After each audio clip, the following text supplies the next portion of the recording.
Hey, y'all. My name is Bryant Young. And Derek Chaney. Here with the Decent Dads podcast. Brand new episode this week. That's right. It was a really, really good one. This was fun.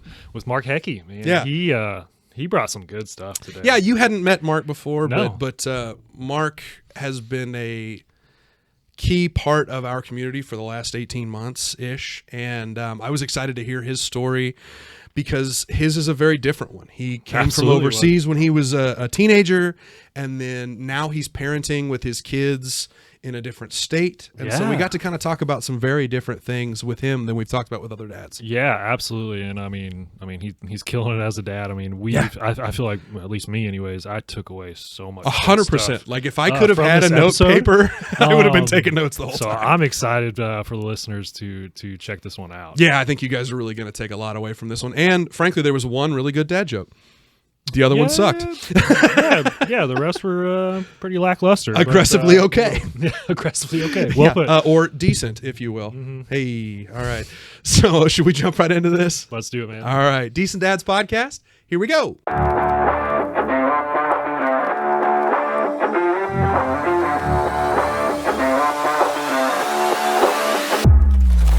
Welcome back to the Decent Dads podcast. We're here to tell dad jokes, drink coffee, and build a community of dads navigating fatherhood together.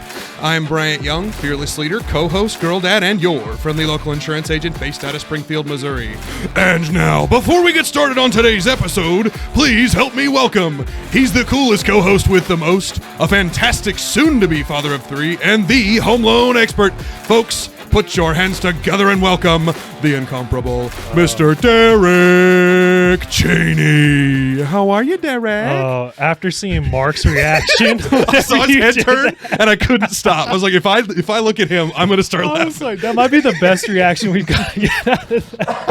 We got UFC fight about to start. What's going on there? It's actually the monster trucks are running later. Okay. Yeah, it's the whole thing. Got another gig. I'm just seeing you in a whole new light. I apologize. Yeah. Derek, you're supposed to be talking right now. That just made my day, though. I was like, yes, completely caught him off guard. Thank you. Oh, man. Well, it's a good day for a good day. It's a good day. Especially after that. We got our hoppy coffee in hand. Yes, we do. And these coffees are brought to you by our friends at Buff Studio, the official coffee sponsor of the Decent Dads podcast. Buff Studio is a full-service architecture, engineering, and design firm based out of Bentonville, Arkansas, and Springfield, Missouri. Learn more at buffstudio.co. Thanks, Buff Studio, for your support of the podcast and Decent Dads everywhere. Buff Studio, be a buffalo. Cheers. Well, no, I'm excited. We got a new guest on today. Mm-hmm. One that personally I know nothing about other than our 20-minute conversation before we started recording. These are my favorite kinds. I know. So I'm pumped to learn more about Mark and hear some great stories, get some great advice from him. So Mark, if you will, tell us who you are, what you do, give us your dad resume, tell us how many kids you got, what are their ages, and which one's your favorite. Great. Well, thank you for being here and that wonderful introduction. He's still recovering from it. Wow, okay. Is this guy still talking? What have I signed up for here? So Mark Hecquet's the name, and before we get to the dads, obviously the accent is probably, people watching. You have an accent? Yeah, I do. So do you too. Both have accents. So we go down that road. Yeah, we can. My entire joke is about my crappy accent, so I'm excited about it. Okay, so I'm from London, England, but been in the US now 30 plus years. As far as children, 2 children. Mm-hmm. I have a son who's 19 and a daughter who is 16.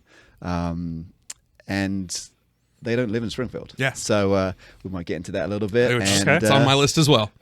Professionally, if you want to know what I do in town or why I'm here, I run the Springfield Convention and Visitors Bureau. So my job is really, in essence, to tell the world how great Springfield is a place to come and visit. So excited to be here. Yeah, and I'm so excited for you to be in this room, but also your message, similar to Sean's, is telling our story, telling Springfield's story.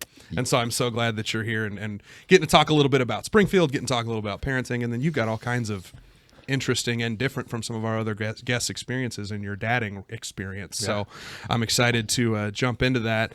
First and foremost, we joked about it ahead of time. We ask everybody, what kind of tantrums have you been dealing with your kids? And with your kids being a little older, I wonder if they're going to be different than the I pooped my pants experiences that Derek and I are used to having. Well, as we joked earlier, I've blacked all those experiences out. No doubt we've had those, but the tantrums are different now. Yeah, you know, I can imagine. they are different. You know, obviously I have a 19-year-old. He's in college, and he sees the world differently in a much more positive light. He's actually more thankful to his parents than perhaps my daughter is right now. Yeah, She's a 16-year-old, very, very independent, and as I say, they live in Cincinnati, or my son's in Lexington, Kentucky, but we all went back recently. We all got together for a meal. We make it a big deal to get together. And we're at Cheesecake Factory just doing our thing. And my son he's just pissed. And I'm like, Mason, what's wrong? And he's like, it's Lauren, my daughter. And I'm like, well, what she's doing? Well, she's watching her phone. She's watching a movie on her phone. Okay. Was so disrespectful. Way to go. Yeah, right? The big brother laying down the law. And I'm like, well, yes, you know, I'm trying to tell him it's okay. Yeah. But you're taking this really seriously. Like you're really vehemently upset at her. Like, I know, but you know, you need to calm down. But the reality is, it's sort of, as a parent, you're like, wow, he has come full circle, because 5 years ago he was doing exactly the same thing. Right, but we forget that, right? And we forget that. And of course, you try and tell your daughter, and she's just going to be like, whatever. No way. You're just lucky I'm here. Yeah. But yeah, you know, it's a different environment Sure. we live now, and you know, I have a 16-year-old teenager, and she's just got her car, so she's out doing her own thing, exploring life. So our role as parents is much different now. It's not that sort of nurturing transportation taxi service that we were for many years. It's more of a, we're here if you need us. To catch you if you fall at the end of the day. Good for you. Yeah, the safety net. That makes sense. Yeah. I didn't even think about this, but I want to talk about teaching your kids to drive too. I got all kinds of things I want to ask you about, Mark. I'm so excited. Derek, what kind of tantrums do you have this week, big boy? That's okay. So this one, I don't even know if it's really that much of a tantrum as it was just Liam just being like extremely upset and sad. So for his birthday, we took him to Incredible Pizza. And they give you those little like game cards, right, that you swipe so you can play the games. Looks like a little credit card. And so after we left, you know, he was just attached to this thing. Loved it. Like carried around, slept with it. Just a credit card, essentially. Just a credit card is all it is. A little card. And so then a couple days pass, and he's going to daycare, and he wants to take it to school so he can show all his friends. You know, it's cool little card, right? And so we're like, yeah, that's fine. You know, you can take it. And so the day passes, and I go to pick him up, and I notice when I'm like getting all of his stuff, gathering all his stuff, the little game card is up there in like his little cubby, and I don't even think about to grab it. I just leave it in there. Sure. And so we load up in the truck, and we're about halfway home, and he's like, Dad, you got my Incredible Pizza card? And I'm like, oh no, bud, I left it in your cubby at school. And no tantrum, really. Just you could just tell, just complete heartbroken by this. And I'm like, oh man, I'm so sorry, buddy. He's like, I love that card. He's like, can we turn around and go get it? And I'm like, oh no, bud, we're not gonna turn around. Go get it. I was like, it'll be there tomorrow when you get to school. And he's like, but I don't want it tomorrow. I want it right now. And I'm like feeling so terrible as a parent because I forgot this dumb little credit card. Stupid credit card. And but I mean, it was like again, I was kind of proud of him for like not throwing like a big tantrum over it, but it made me feel even worse because he was so sad. Taking a rational approach, he was like, shit, and he was like totally guilt tripping me on it. But yeah, so that's what we dealt with. Nice. This week. What about you? Mine was this morning. Liv went to an estate sale or something at like 8:00 in the morning this morning. She brought home like 4 rugs. Thank God. Nice. We now have more rugs in my house. That's beside the point. I was going to go down that road. I was like, no, wrong conversation. Never mind. Wrong show. That's the later show. Yeah. That's the late show. Few more coffee. Yeah. We'll talk about that. So Elsie and I are playing in the playroom upstairs. It sits kind of at the front of the house, overlooking the front driveway.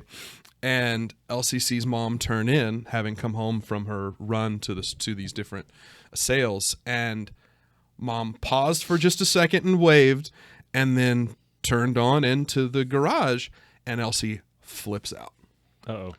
Well, Mom, but where did Mom go? Oh, gosh. Sweetheart, she's in the garage. We just No, where did she go? Just hysterics, screaming and goodness. crying. And obviously we had been up a little early. I mean, this kid gets up at 5 o'clock in the morning. And so we're rolling out of bed at 5 a.m. and she's figured out how to open her door and our door at 5 a.m. And so we'd been up for several hours at this time, and it was just a little bit of Everybody's tired. everybody's pissed, everybody's tired, but she's screaming bloody murder over her mom having driven through the driveway in a way that she didn't like it. So we're still suffering from the irrational at this point in our house. Did you but- talk to Liv about that? Yes, I did. Okay. I told her she should sneak into the garage, I guess, next time. Turn the car on stealth mode. I don't know. Whatever it takes to make this not a conniption freak out. So, Well, it's funny you bring up tension because as a parent of older children, we don't have the true tantrum, right? Yeah. Like, I'm listening to this and I'm like, oh yeah, I remember all those. Thank goodness we don't have those. I don't miss those. The silly things, right? You Yes. know, now I get,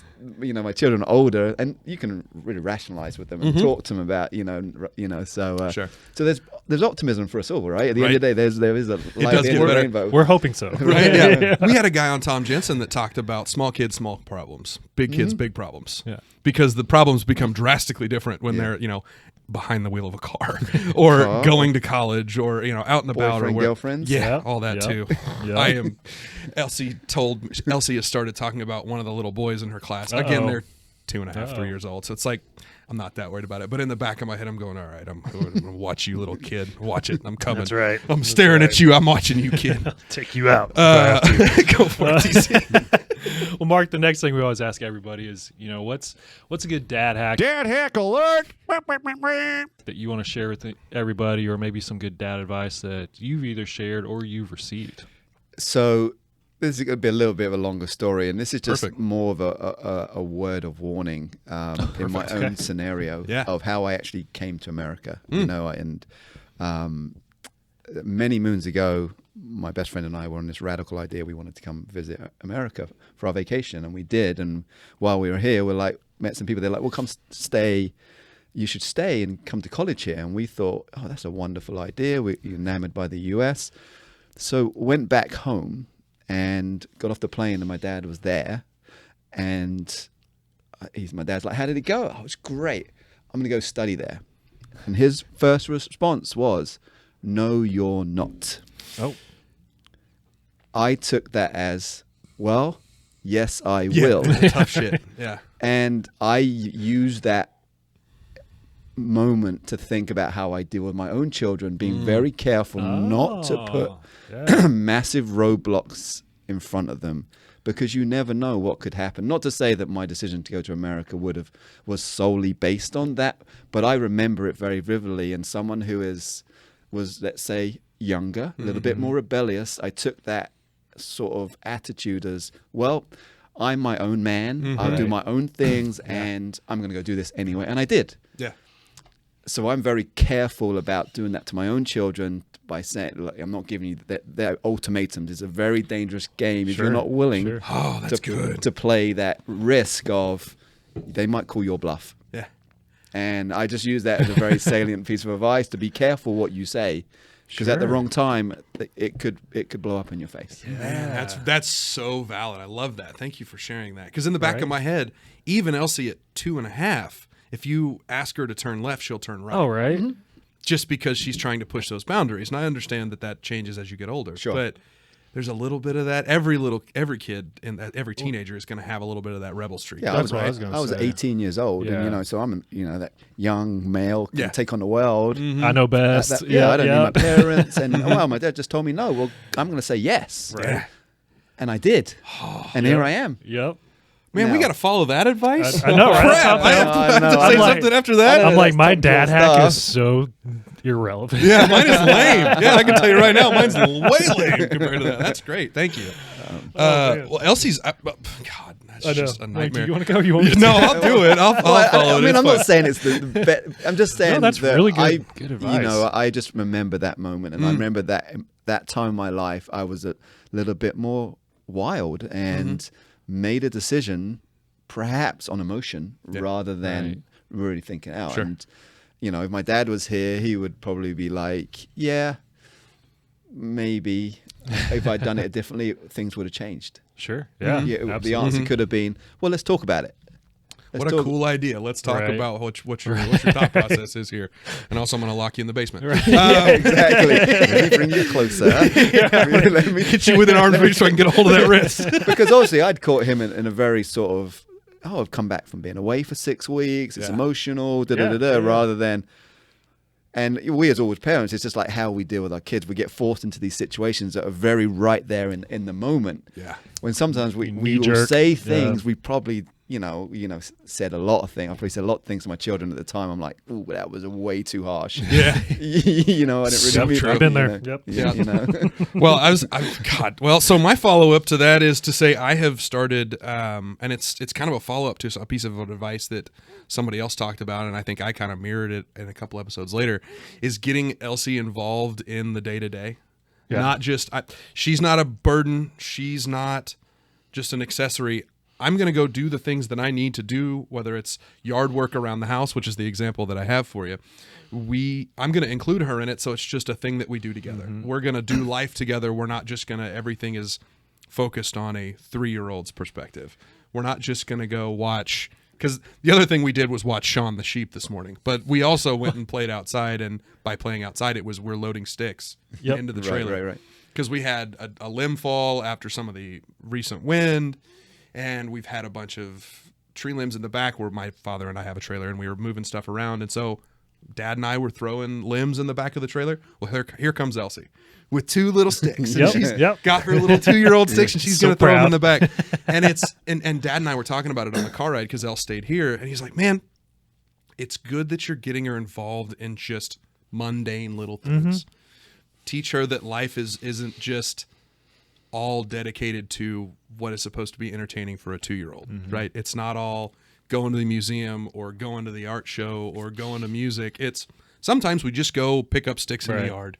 And we did that. I mean, we were out in the wheelbarrow the night before, and I had her in the wheelbarrow rolling her around, throwing sticks on top of her. She was just having a blast. Yeah, and you're teaching her to help too, right? Yeah, exactly. That's the main thing. So it's kind of one of the first instances where she's actually been interested in getting her hands in there and getting her hands dirty with Dad and Grandpa. So it's kind of fun this morning to actually see that come to fruition, where she just kind of waddled out there and said, I'm going to come help now. Yeah. And she was getting at it. It was fun. And they can honestly be like super helpful and useful, because I know I've started doing something similar with Liam, to where like I'll ask him when we're picking up the yard to like, drive all his vehicles back around to the garage so we can charge them instead of me like having to lug these giant things through the yard, So, I love that, man. Yeah. It's not earth shattering, but it's been fun to kind of take some advice that we received earlier in the show and then put it to use in my house. Yeah. I mean, I'll give you one other because it just prompted me to think about it is, and maybe this is more of a generational thing, and we were talking about England and things like that. But when I was raised as a child, there are so many things I learned now later in life that were going on. Yeah. Oh, yeah. That I was sheltered from. Interesting. And my wife and I are very anti that now. We tell our children good and bad. We don't hide anything from them. If we have a relative who's not doing well, we'll tell them. If there's a bad, we're very transparent with our children, because I know as I got older and I found out some of these things, I'm like, well, why didn't you tell me that? I'm just, and it was the attitude is, well, we wanted to protect you. Well, you weren't protecting me, because now I'm really pissed off. And then I'm now thinking to myself, what else are you hiding? What else is going on? That's a good point. That you weren't telling me during those times. That, so we're very transparent with our children. We don't, we just tell them. We said, this is life. Yeah. And we don't want to create this environment with them that it is all unicorns and rainbows out there, which is what we try to do, right? Yeah, we'll provide a lifestyle for you, but life is hard. Yeah, right. And I don't want you going out into the big wide world not knowing that it is hard. Prep them for the realities of life, right? Right. The world is not a pillow-covered room. And it's sometimes life's going to suck, and that's just the way things go. Right. God, well said. What about you, Lucy? No, that was my dad hack. Yeah, that was great. Thanks, Mark. Ditto. What he said. One of those. I mean, he's just spewing great stuff over here, so I'm along for the ride. Yeah. Mine. I thought I had like such a good one going into today, but it totally backfired on me. So Brody, he was sick a couple nights.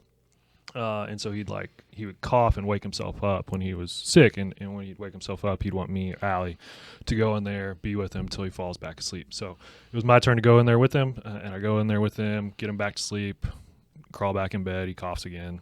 I got to go back in there, right? Sure. Do that 3 or 4 times, whatever. So finally, that last time that I go in there, I'm like, okay, I want to bring a big blanket with me.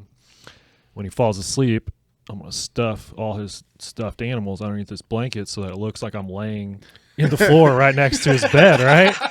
And I even went as far as like getting this dark brown teddy bear, putting it where the head is so it looks like it's the back of my head, right? And I'm like, Did man. it work? And so like I'm walking back to our bedroom. I'm like, man, I'm so smart. This is such a good idea. And then I'm laying in bed for about 20 minutes. I hear him cough, and he's like, Dad, I need help, Dad. And I'm like, oh, crap. That didn't even work at all. It's like epic fail. Yeah. So then I had to go back in there and lay with him some more. And then luckily I tapped out and Allie tapped in and she got him to sleep. I don't know how, but That's like something out of a cartoon. Right? I was so impressed with myself. But so that was my dad hack fail. But dad hack with sick kids. Did you guys know that Pedialyte actually makes popsicles? Did not know that. Did not. Yeah. So our boys are on a big popsicle kick right now, like the little the cheap ones that come in the plastic tubes, and the Pedialyte ones look exactly like So this. is this segment of the show brought to you by It Pedialyte? should be, right? Hey, Pedialyte, hit us up. And so We'll shoot you a promo reel. So luckily, like I gave Brody one. One of those days he was sick and he just downed that sucker, and it helped because he wasn't really eating or drinking anything up until that point. So use that. Actually, talking about Sean the sheep, Elsie has also been sick recently, and she's got a nebulizer. So it's the little thing that basically atomizes medicine, and then she breathes it in. And it's her Panda. It's shaped like a panda. My brother had one when he was a little kid because he had asthma, and it was a little blue like box. Elsie's now looks like a panda, so we talk about doing her Panda all the time. And so that Sean the sheep thing, that's been our deal. It's like, okay, you hold the mask over your mouth, and I'll hold Sean the sheep for 2 minutes, and then we're gonna watch this while we take our medicine. Only way to get her to sit still. But she is obsessed with her Panda now because it's the only time we actually watch stuff on the phone. I understand you shit in one hand, hope in the other, and see which one fills up first. But we've tried really, really hard to not do the phone thing as much as possible. But that's the only time she gets that fix is when she's doing her meds. So she's way into the Panda now. Hey, do what you got to do, man. So we started to talk about this, and you actually alluded to a subject that I wanted to kind of talk about.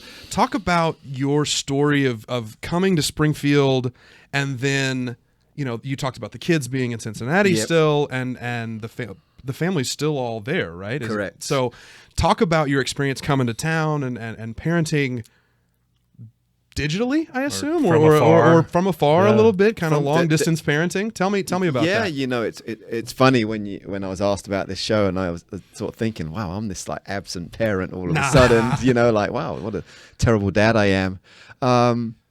So was living and working in Cincinnati area, had a job there for 16 years, and it had been that long. I didn't realize. was That's awesome. Approached by Springfield, and my wife and I had always talked about when the kids went off to college, we would move, we would go do something different.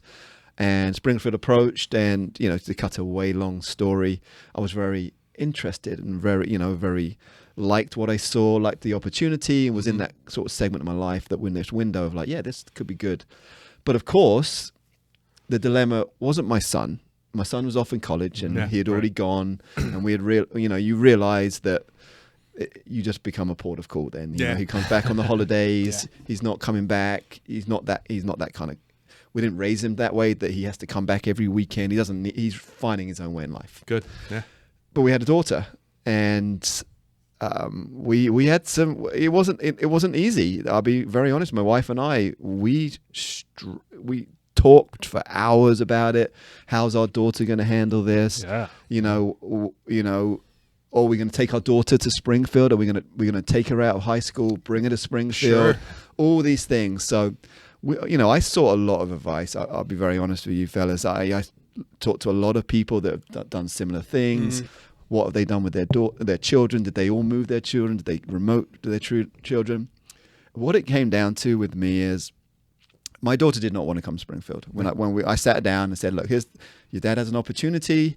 It's a good opportunity. He wants to take it.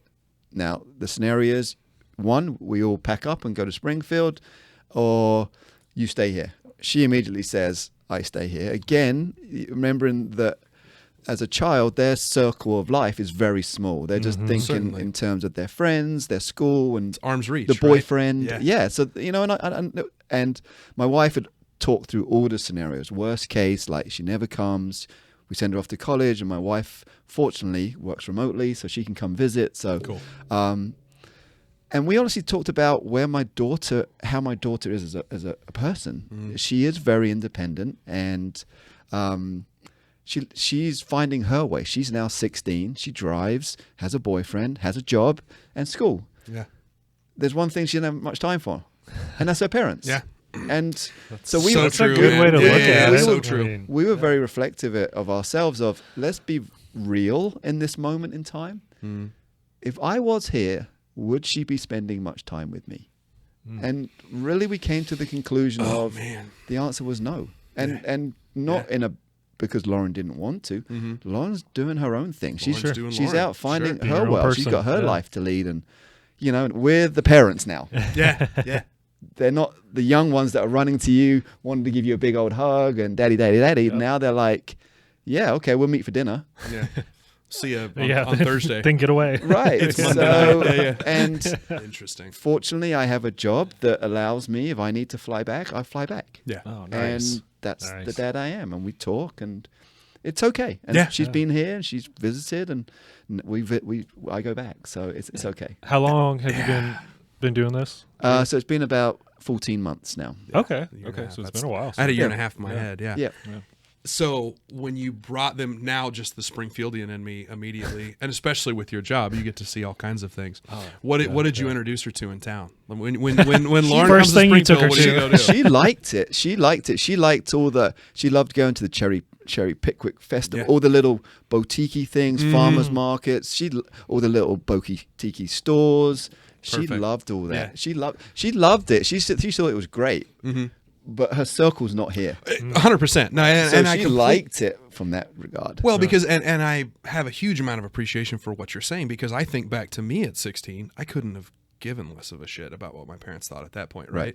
Because you're so far in your own thing, right. your friends and your girlfriend and your boyfriend or whatever it is, everything's within arm's reach, Right. And so I'm not thinking much beyond that at that point. And I'll just say the one real thing is a piece of advice I got was, you can bring your daughter here, that you can do that. You're a parent, you can do that. Right. But are you willing to take the burden of her saying to you one day, I hate you? And that is that makes sense. that is Right a here on the heavy back of my No, neck that's stand how I up. that was is like, a I don't wanna hear heavy that, Yeah. thing. And what they said is, it won't be day one. It Sure. may not be day 20. It could be 5 years down the road. And Beth and I, we didn't want that. No. We were like, we're okay with that. Yeah. I don't want that burden. I don't Wow. want my daughter ever to say, because that gets to the core of what we are as parents. Oh, Yeah. right. Sorry, we've taken a very serious No, turn. no, that's, this that's is why we great. want to talk about You that, know, because this is great. I knew that we might have this conversation because of I'm familiar. When we first sat down Yeah. and talked at Ramatai that time about your experience, I immediately thought, oh man, how interesting is that? Because Yeah. again, our experience is 2, 3, 4-year-olds, yeah, and so I'm looking at future Bryant going, I'm not entirely sure I would have the stones or the future thought to make the decisions that you and That's how I am. your wife Yeah. made. In the back of my head, I'm going, no. I want to be around my kids as much as humanly possible, but that's a selfish thought process, right? I look at that's me being selfish. That's not me looking at my kid's best interest, and so I huge amount of appreciation for that entire thought process. I would look at it more of, and I'm not, there's lots of dads of children. Now you can control your children, younger ones. For sure. Beth and now we have to make reasons for them to come and hang out with us. Yeah. So we spend a lot more time about, well, they're just not going to come home. That's not appealing to them. Right. So we now, and it's funny what I do professionally, we talk about experiences. So we're now creating environments where we want to create experiences with our children. So cool. Yeah, that's so That's cool. awesome. So what was your son's reaction?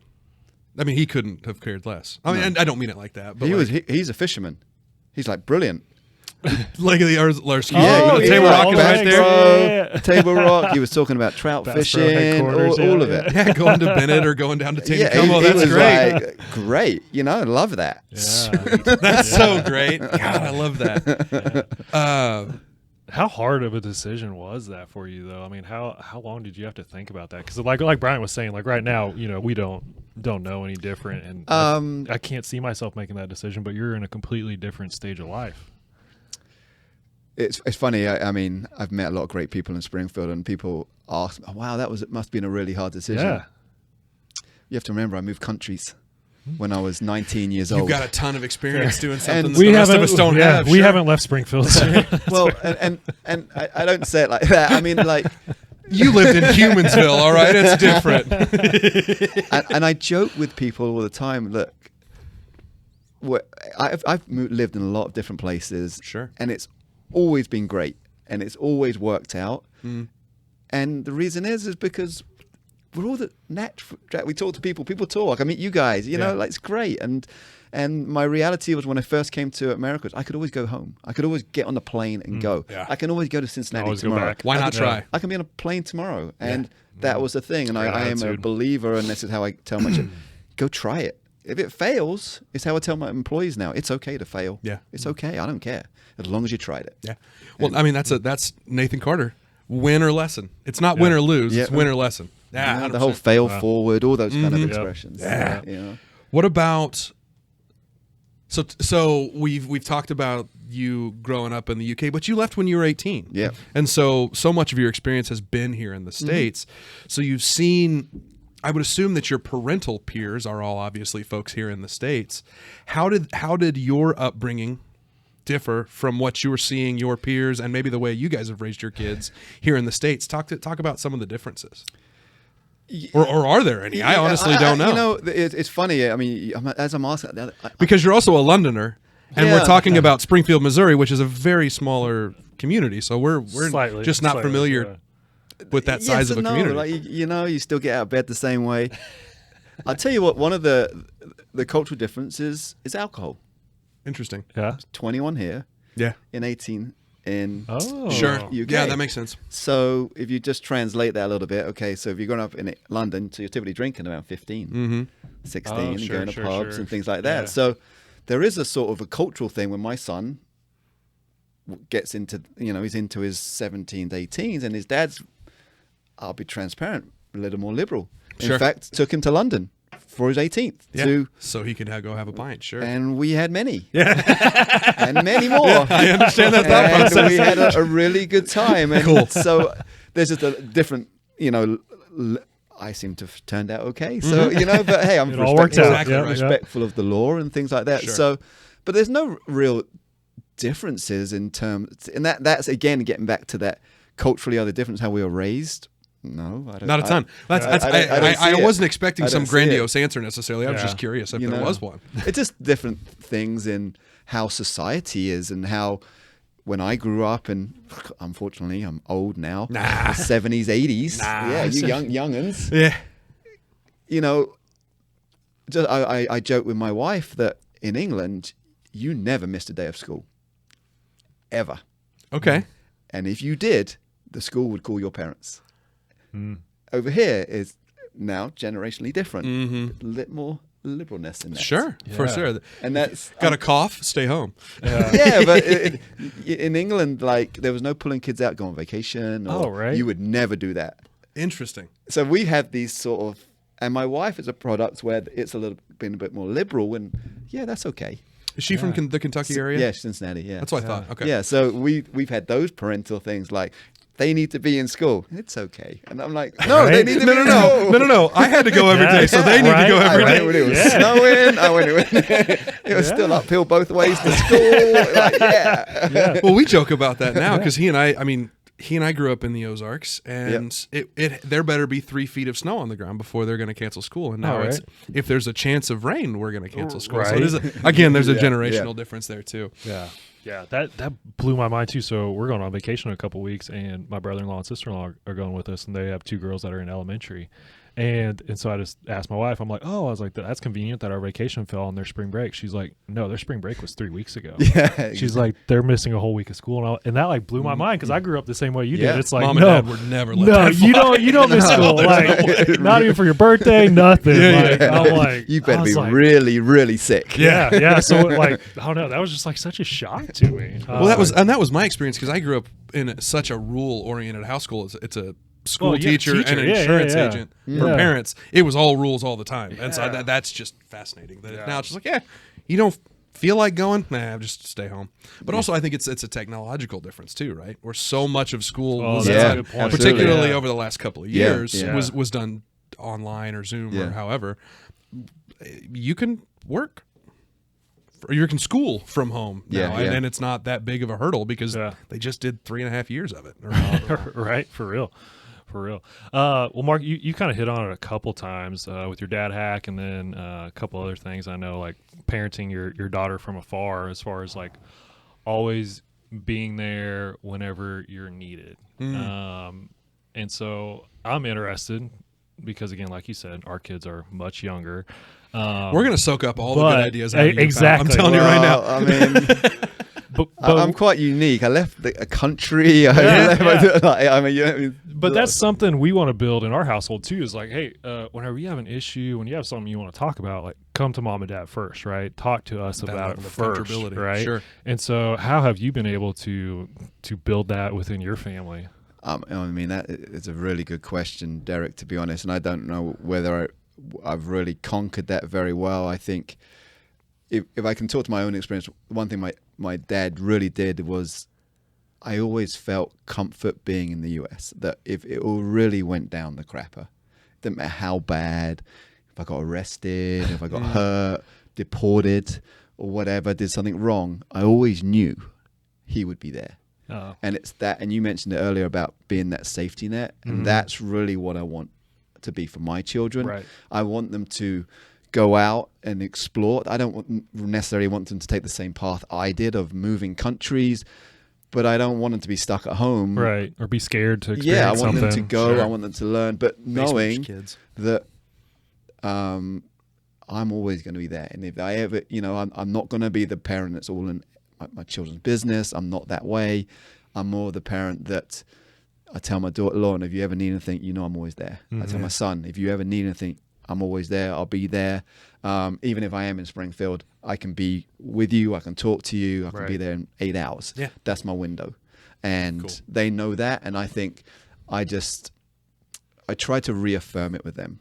Just saying, hey, if you ever need anything, your parent, Dad's your guy. No, but really both of us, Beth, my wife and I mean, she's, we're a team, we're a tag team all the way. So, and so we try, although it hurts my wife, because she wants to be more in their lives, and I'm like more of the reality. No, our job is different now. Our job is to be the parent that's supportive and can give advice when asked. We don't try to force the advice, at the end of the day. Yeah. That's something that I've, even with a 3-year-old, I've started to try to frame myself and get ready for it over the next several years, because I'm the one I'm going to offer my opinion, whether I'm asked or not. No way. I can't imagine that you. Second shocking thing I've seen you say today. It's amazing how that works. But I've had to take a step back, and a lot of that has come from watching my dad. Because I work with him every single day, and I've talked about this a couple of weeks ago, watching him parent my brother, because I've worked for my father for 12 years now, come April 1st. So I was in my early 20s. I was watching him parent a college kid and seeing how he did it, and not necessarily saying that he did anything wrong, but also I got to take some knowledge, take some experience away from his experiences, where he's also a lot like me, where he's going to interject whether he's asked to or not. And there's a lot of wisdom to, it's only if you're asked, because you don't need to interject in everything. Just wait until you're asked for it. You don't need to be. I don't need to insert myself into every conversation. Correct. Well, it's funny you mentioned your dad. I mean, again, if we talk at generational, my dad is very different than I am, but we're very the same. I resemble that remark. That and such a good remark. And my dad, his beliefs, he was, I would probably say it to him. I am a product of divorced parents, which does give a different aspect on how you deal with children, sure, and some of the rigors of that. But my dad viewed life as his role was to go out and make money, and so it's a generational difference. And, sure. and my mom was to look after the children. So he would work. Yeah. And my wife Beth, when she met my dad, she said, "I don't want you to become your dad, because I want you home. I want you at 6 o'clock, and we're having dinner with the family." Yeah. And I was like, cool. And so we did. Now, transparently, that only worked till they're like 14, and then but then it's getting them back home for dinner at 6 is a bigger problem, right? Soccer and this and that and things like that. But there's lots of generational differences. I'm not saying what's right or what's wrong, but I wanted to be involved with my children, in their sporting aspects and things like that. And things like that. So, what kind of sports did they get into? So my son was a soccer player. I was gonna say, surely soccer. Right? Unfortunately, and we got stories about what not to do as a dad there. And my daughter was a gymnast. My wife was a gymnast. So there was, and now a diver. So she was at Kentucky. She was a gymnast at Kentucky, right? She was pretty good. Cool. I love that. Wow. So we athlete family. Right. Really what it comes down to over here. That's what I'm and hearing. before you say, I know you want to say it. Yes, they lost in the first round. Can we just get it? Can we get that? I was going to go ahead. I was going to let you go with that. Yeah, thank you. Can we just move on? Did his school make it? I don't want to talk about what the Hogs did, all right? The Razorbacks were a little bit of a wet fart of a program this year. NIT? Yeah, I think it was the no tournament involved. NTI. Oh, the NTI. Yeah. That bad. Football season's really exciting. So that's really good. Oh, man. So you have older kids, and this is something that he and I have talked about separately from the podcast, but you've got older kids, and we've not had the opportunity to really talk about this. How did you present money to your kids? How did you present the conversation around, hey, this is the value of $1, and here's where I'm not just a money tree, or maybe that's the way. I don't know how you operate. You tell me how you guys did that. My wife and I, we're very fortunate. We have good jobs, and we're able to show our children some very nice experiences. But with children, they always want more. Yeah, of course. So at some point, you have to say no. And I was very insistent that as soon as our children could go find a job, they would get a job. Good. I love that. Yeah, so they would go. I didn't care what it was, right. And I used my own experience. I worked a ton of different jobs out there, scratching for a few pennies just because I could. And the reason it wasn't really about how much money. It was creating that independence that they realize, oh wow, I just got paid $200. And my parents aren't telling me how to spend it. So if you want to go buy gummy bears, great. But then what you quickly realize, well, I want a new pair of Nikes. Holy crap, I got to work like 50 hours for those things. Right. So they get to appreciate it. And we saw it in our kids very quickly. And it's something that, did they have to go get jobs? No. But we thought especially is really important for them to go out and understand and have more appreciation to all the cool things that we are doing and what their parents are giving them. And I think I'm very fortunate that both my children are very now have a great work ethic. Cool. My daughter now is a lifeguard, and she's really got the sense of further to her own dependence is, wow, if I have more money, I can do more things. Sure. Without my parents. Yeah. I don't have to get approval. And my son's the same way. He's very frugal with his money and will spend it in the right places. He doesn't lavishly spend on stupid stuff. Sure. And, and it's something that is very important to me. And, I just think it's a lesson that I know it's very easy for a parent. You want to, and it's funny, I was fortunate as well. I had my dad does very well. And I used to hate the word spoilt. I hate a spoiled kid. A spoiled, because I got so upset about it that if you look in the dictionary of the word spoiled, it means you give something and it changes them as a person. Oh, and and then whenever someone would say, "Oh, you spoil your children," I'd be like, "That no, they are fortunate," because the spoiled one is like, I don't want money to change how they are as a person. So, so with that in my own mind of, no, they need to understand the value of money, and they need to go out and they need to earn $10 an hour and come back and be like, crap, that was hard. Yeah. That was hard. Wow, I have a little more respect for my parents who are out there hustling with their own jobs, and then they're spending money on. So when you're out and they're like, my daughter, she'll kill me if she sees this, notorious for filet mignon.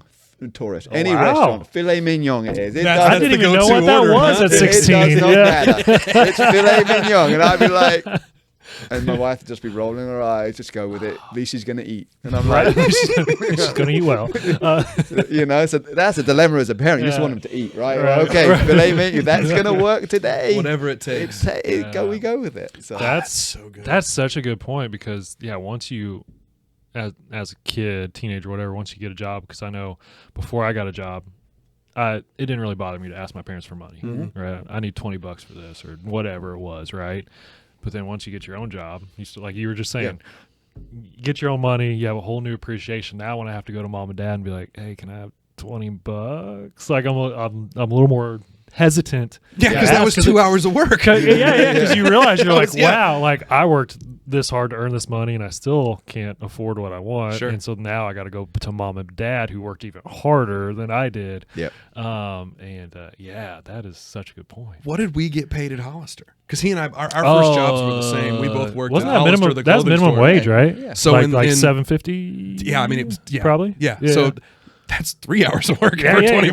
Right. Yeah, but you're walking out like kings. Yeah. Oh, for sure. Got money in the back pocket. You probably got discount clothes and thinking you're like. Well, and I also got to work the girls' jeans side of the place, so it was really nice. I got to just interact with girls. And I don't know where girls' jeans is probably not. He wore them. I don't know what was going on. I got there. the opportunity You to were working introduce over the girls' jeans. I don't know how I heard that, but whatever. Well, Mark, growing up in the UK, I'm sure manners, politeness was probably a pretty big thing to you, to your family. So how... To be clear, that was still like a southern, like redneck thing too. Yeah? No? Yeah, we didn't sure. have that in my Derek, household. I might just say you've actually stereotypically offended me right there, to be did. honest. So we'll just keep... waiting for Where's That's- HR? Can We, I just hey, say HR here? Mark, if you see that sign, it says decent. Dad, Yeah, we're not good. We're just decent. Can I just put Okay. in? There you go. Will that work for today's episode? I don't know, but Flop that sign. I'll let that Yeah. one slide. Are you Okay. saying that the entire UK is not like that movie where it's manners maketh man? I don't know Yeah. what you're talking about. What was that? I love that. Yes, it was. It was. God, what was the movie with Colin Taron Firth? Edgerton, and Colin Firth. Manners making the man. He locks the door. And Yeah, beats yeah, the that crap one. out of him. Beats the Yes. crap out of everybody. Yeah. It's amazing that the entire UK is not like that. I know. Sorry, please. I mean, I still But think the it's like assumption that in you my think mind. everyone is Yeah. more chilling. Yeah, Exactly, right? Yeah. Anyways, I'm sure that's a big thing for your kids, since it is such a big thing for the whole UK. I but, think that not everyone in the UK is that, but I was brought up in a world where that was important, and was drilled into me that there's nothing wrong with politeness and manners, and how you treat the world and how you treat others, and it is something that I now have instilled in my children, and very quite. And if my wife was here, my daughter and son, they would say the same thing. Yes, he always corrects us. If we don't say please or thank you, he'll throw in the please, and it's not because I'm from England. It's just not that. Don't view that as the reason why. Sure. It's the reason, as I joke with my children, that there is no cost for manners. Yeah. And my daughter, I joke with her. If I said to her, "Oh, Lauren, what does your dad always say?" "Oh, you've always threatened to send me to Switzerland for finishing school." Yeah, I'm like, and then I joke with them. We're talking about England. You know, they're not going to let you in England with those manners. But I don't want it to. I don't want you. Oh, look at this snooty English guy. He's all about manners.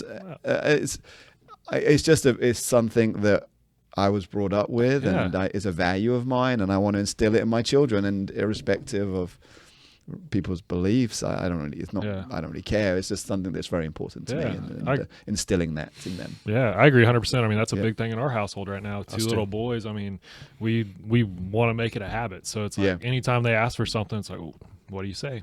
Yeah, please and thank you. Yeah, thank you. Right. Yeah. And you're welcome and all that stuff. So I love that. So tell me about your strategies, though. Because strategies about teaching the manner side of things, at getting the please, getting the thank you, because all I do is just every time Elsie asks for something, what do you say to somebody that you're asking something from?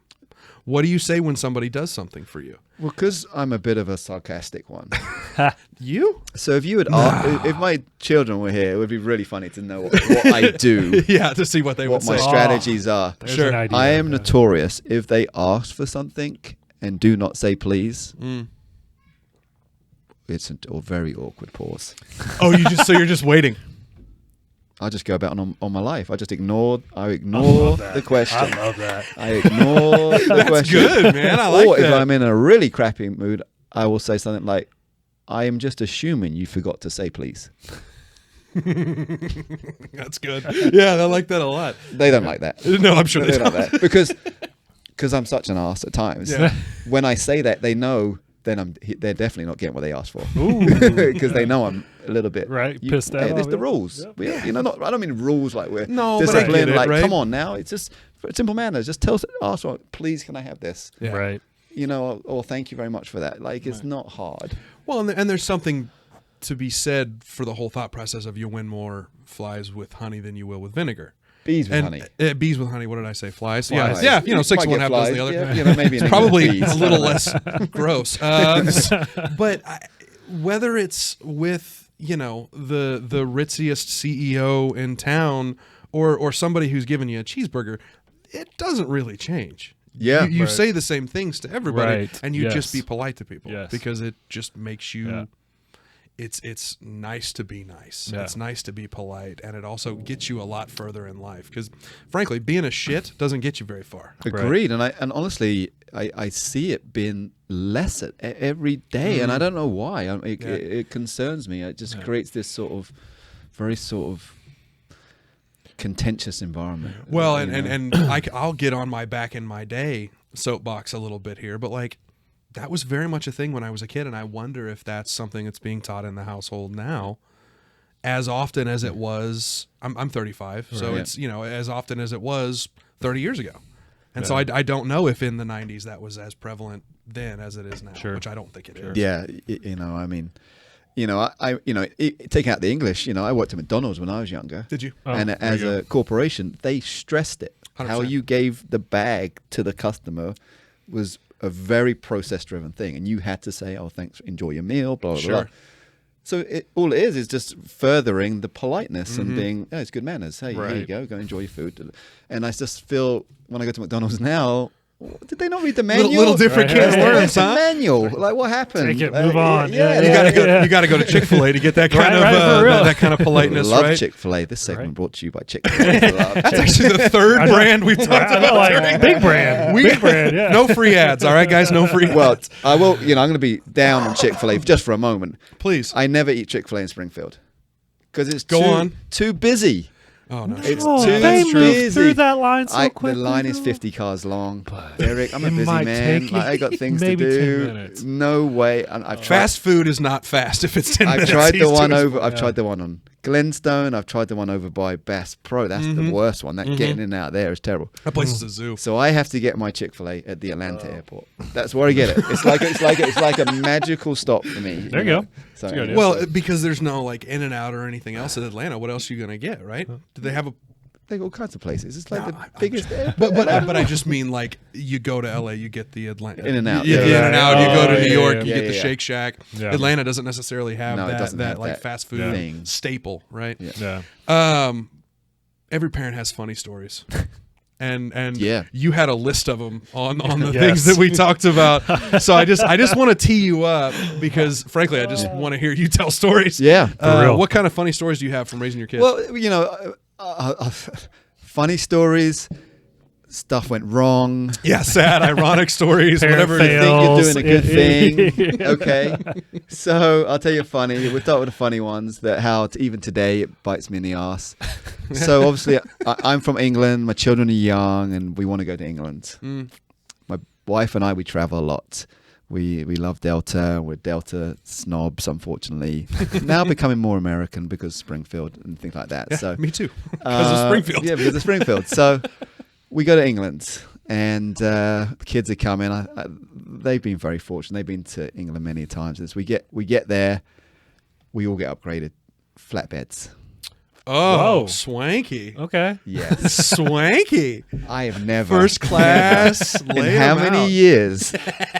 Beth and I are high-fiving, and the kids are just thinking like, Oh, we're getting on we're a telling plane. them, This is normal. we're going to Yeah, be yeah. on the beds, well, whatever you say. So we do it. They're laying there, and they got whatever they're doing, watching their shows. Sure. So we get to England, have a great time, get on the plane, walk on the plane, and my son's like tugging on my shirt. Where are we going? We're going past our seats. These are our chairs. These people are sitting. What? Where are we going now?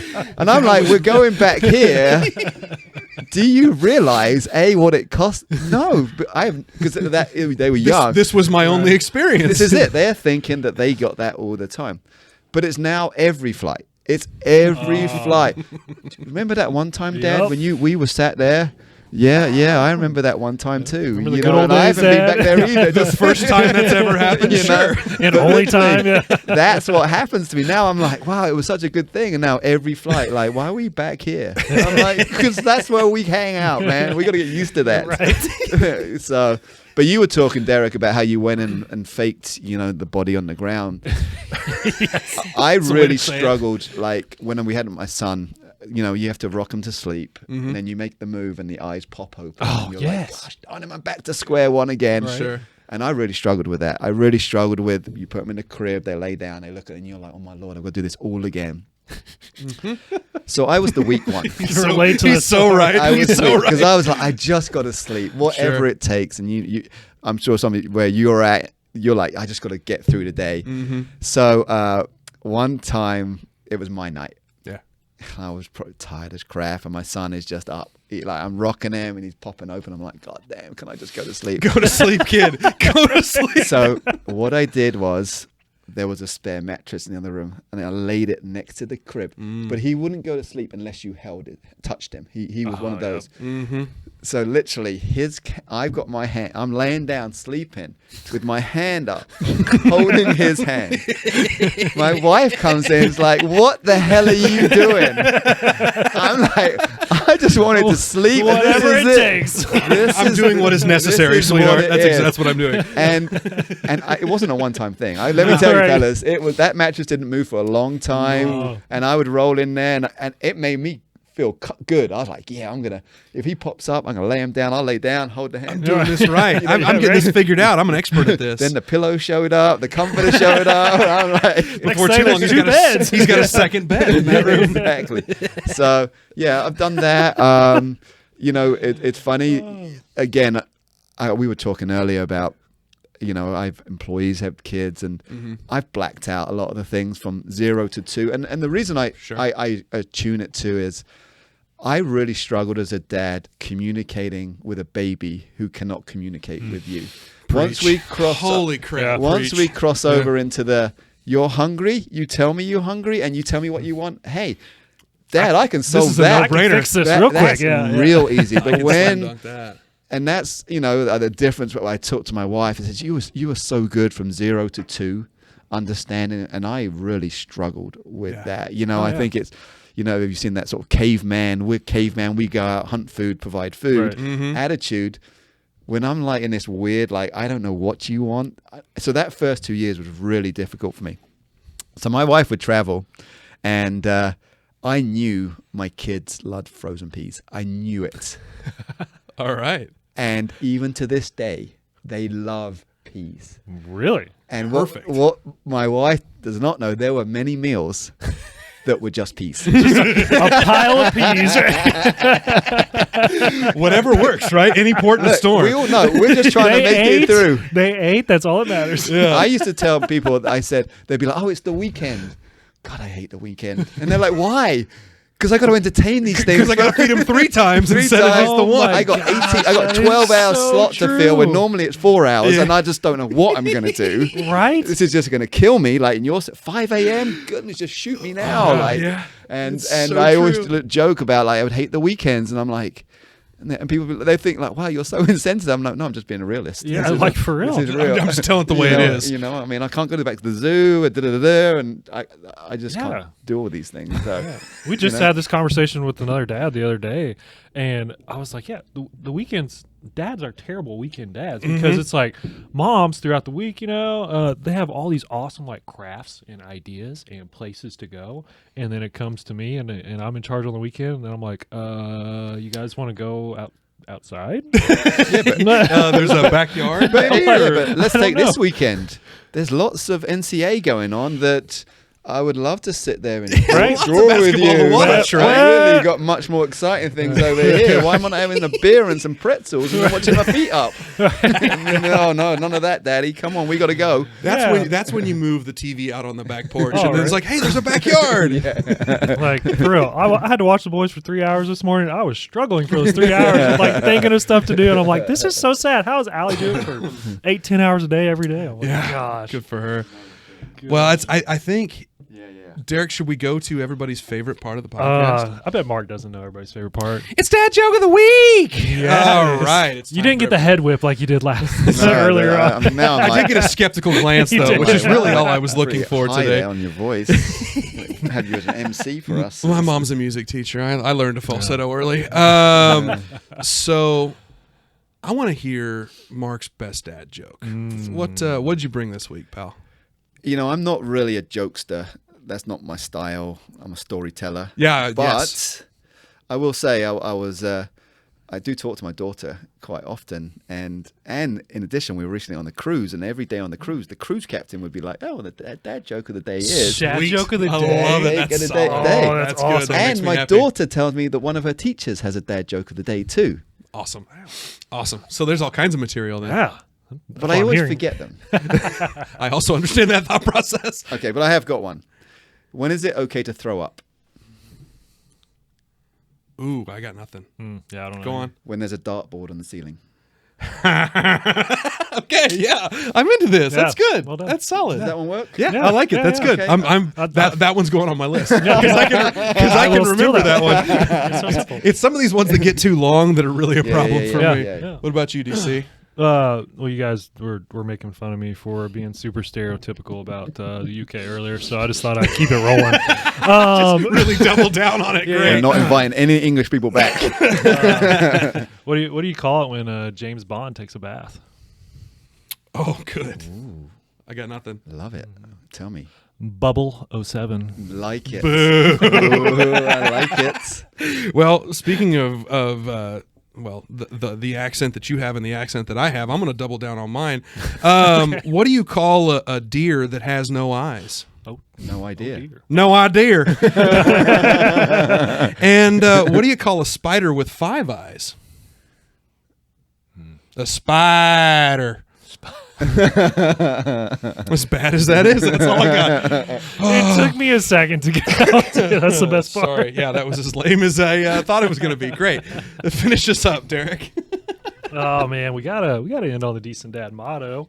That's right. That's right, keeping the bar within reach. Yeah, it's not very high. We're keeping the it's bar not within real high, reach. but that's okay. But no, in all seriousness, we are here to share stories, share advice. If anybody's need help with anything, share it with us. If anybody has any good dad jokes like Mark did today, share those with us too. We Good will jokes, steal those. bad jokes. And share stories with us too. We can be found on YouTube, on Apple Podcasts, on Spotify. So be sure and check us out on there. Subscribe to those as well. Yeah, awesome. The only thing really left to say is, way to go, decent dad. Thank you. Way to go, Thank Mark. you Yeah, for you're being just here. decent. Just decent, not indecent. Yeah, just decent. That's later. That's later. That's right. Indecent comes later. That's the late show. Now showing. Yeah, that's the show after the show. Does anybody else have anything else? I think we'll wrap it up. I got there. nothing. Anything? Yeah. I will note that I did notice your stud finder back there. I'm proud of you for that, man. And it's been beeping the whole time, fellas. No, there it is. I was looking for like, where did my stud finder go? Because It's been beeping I the whole found it. time. It's been beeping the whole time. Yes. Another one. Another thank dad you joke. so much for being Oh, here. We thank appreciate you you. lending us your stories. Oh, it's been great to be here. And I think we'll go ahead and wrap it up there. So we'll see you next time.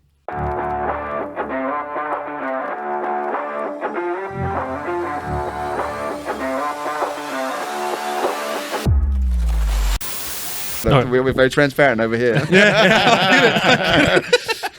So tell me about your bladder. No, Yeah, exactly. Well, thank you for that. Well, Let's talk about some real issues here. Okay, Dad.